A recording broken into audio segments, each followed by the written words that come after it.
Saat sepak bola menjadi perang, El Clasico, Mourinho versus Guardiola. Bayangkan sebuah pertandingan di mana kekalahan bukan sekedar hasil akhir. Ia terasa seperti kehancuran harga diri, dan kemenangan bukan lagi soal poin, melainkan satu-satunya cara untuk bertahan hidup.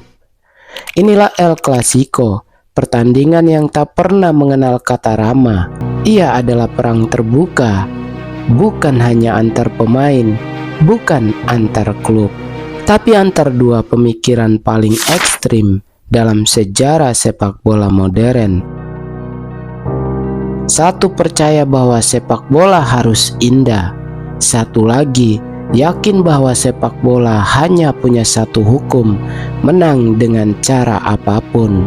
Ini bukan kisah tentang siapa yang paling sukses, bukan pula tentang siapa yang paling dipuja. Ini adalah kisah bagaimana sepak bola nyaris kehilangan jiwanya.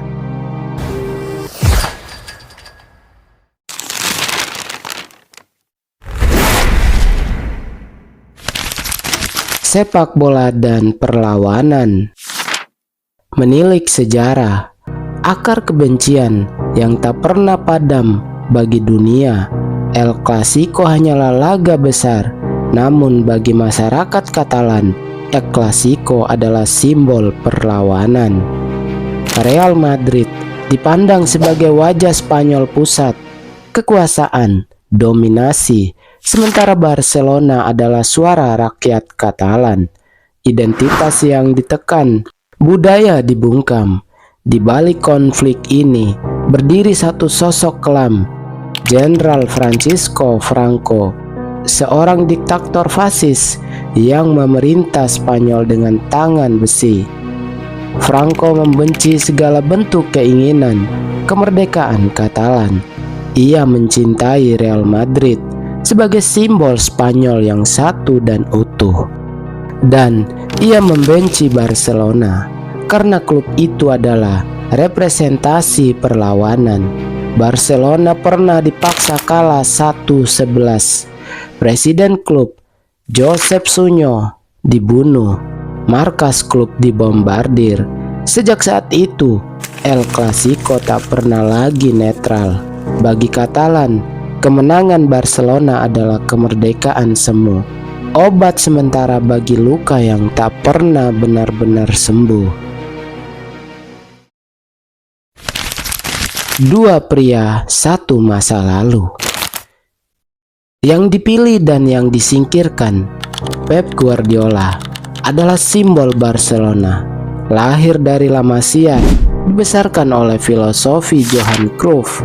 Baginya, bola adalah segalanya. Menguasai bola berarti menguasai permainan. Menguasai permainan berarti menguasai takdir.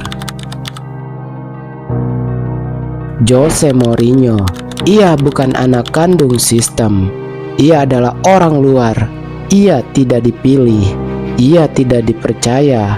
Maka ia belajar satu hal: bagaimana memenangkan pertandingan tanpa harus dicintai. Ironisnya, keduanya pernah berdiri di tempat yang sama, Barcelona. Namun di sanalah luka pertama tercipta. Pep dipilih sebagai pewaris, Mourinho disingkirkan tanpa penjelasan. Dan bagi Mourinho, pengkhianatan adalah yang tak pernah dilupakan dan tak pernah dimaafkan. Barcelona di atas dunia.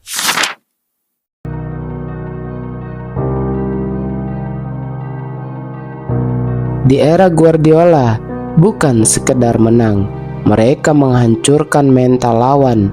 Messi mencetak gol, seolah bermain dimensi berbeda. Xavi dan Iniesta membuat lawan berlari tanpa pernah menyentuh bola. Bernabeu terdiam, para pemain tertunduk, dan satu pertanyaan mulai bergema: apakah Madrid masih klub terbesar di dunia?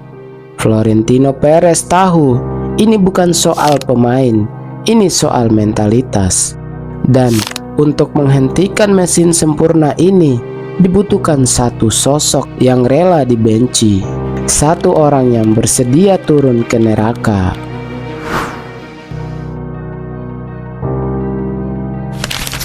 Mourinho masuk, neraka dimulai.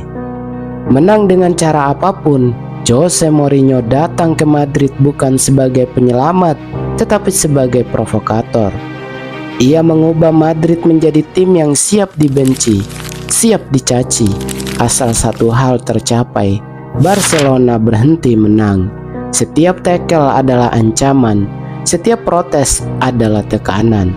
Konferensi pers berubah menjadi medan perang psikologis. Wasit diserang, Barcelona dituduh dilindungi.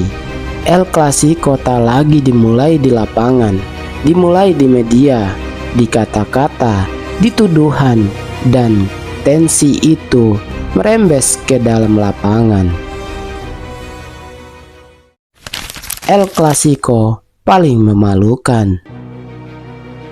Saat batas terakhir runtuh, pertemuan demi pertemuan menjadi lebih kasar, lebih emosional, lebih berbahaya. Permainan tak lagi berpikir jernih. Mereka tersulut, terprovokasi, meledak, dan kemudian terjadi satu momen yang membuat dunia sepak bola terdiam. Keributan, dorongan, teriakan. Jose Mourinho menusuk mata asisten Pep Guardiola. Bukan sekedar emosi sesaat, tapi tanda bahwa segala batas telah runtuh. Itu bukan hanya insiden, itu simbol bahwa El Clasico telah berubah menjadi sesuatu yang gelap. Guardiola tetap diam, namun di balik ketenangan itu, kelelahan mulai menggerogoti dirinya.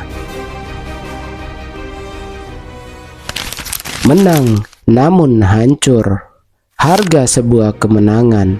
Mourinho akhirnya mencapai tujuannya. Real Madrid menjuarai La Liga dengan rekor. Barcelona jatuh, dominasi runtuh. Namun kemenangan itu terasa kosong. Ruang ganti Madrid retak. Tekanan tak pernah berhenti. Guardiola memilih pergi, bukan karena kalah, tetapi karena terlalu lelah untuk terus bertarung. Tak lama, Mourinho pun pergi, meninggalkan Madrid dalam konflik dan kelelahan. Tak ada pemenang sejati, tak ada akhir yang bahagia, hanya luka yang tertinggal. Warisan api. Rivalitas yang tak pernah padam. Hari ini, Mourinho dan Guardiola berjalan di jalur yang berbeda. Namun, bayangkan, rivalitas mereka masih hidup. El Clasico era ini akan selalu dikenang sebagai yang paling panas, paling brutal, paling emosional. Karena ketika dua jenius bertabrakan, sepak bola tak hanya dimainkan, ia dipertaruhkan.